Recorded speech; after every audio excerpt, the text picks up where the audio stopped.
je souhaite d'abord partager avec vous une réflexion sur l'identité de Marly, parce que seule une telle démarche peut fonder à mes yeux valablement le projet et la méthode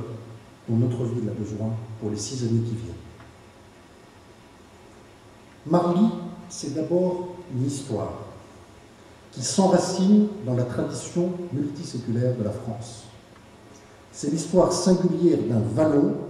arraché à l'oubli par la volonté d'un monarque qui en a fait sa résidence de prédilection au point d'y passer à la fin de sa vie plus de la moitié de son temps et, contrairement à son projet initial, de devoir s'y livrer aux tâches du gouvernement, par exemple en y rédigeant son testament politique. Le grand siècle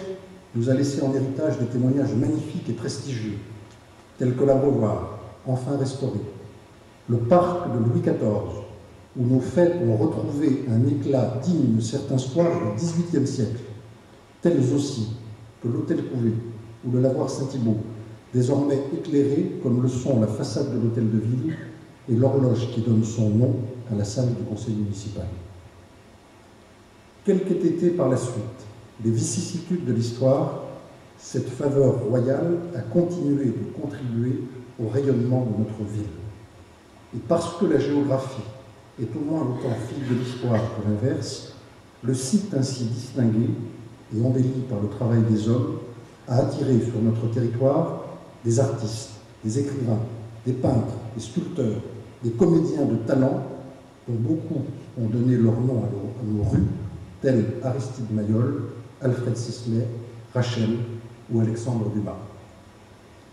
Mais Marly, c'est aussi, plus près de nous, le général de Gaulle. Séjournant pendant plusieurs mois en 1946, après avoir quitté le pouvoir, au pavillon présidentiel, où il recevra notamment André Malraux et François Mauriac. C'est Pierre Bourdan, porte-parole de la France libre, enterré à Marly, autour de la mémoire duquel nous avions organisé en 1990 avec Yves Guibert une exposition inaugurée par Maurice Schumann. C'est Raymond Le Marchand,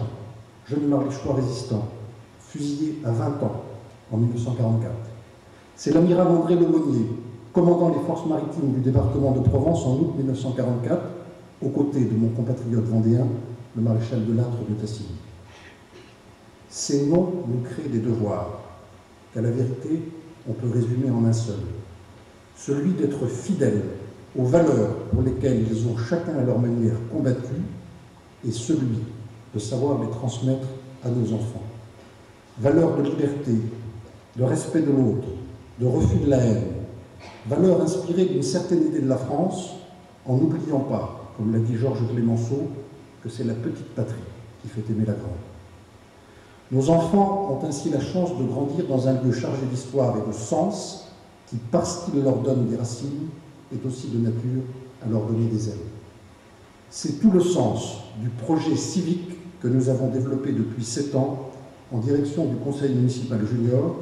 des écoles et des jeunes de Marly, et qui s'est traduit à la fois par l'apposition de la devise de la République sur la façade de l'hôtel de ville et sur celle de nos écoles, et par la présence de jeunes de plus en plus nombreux à nos cérémonies patriotiques,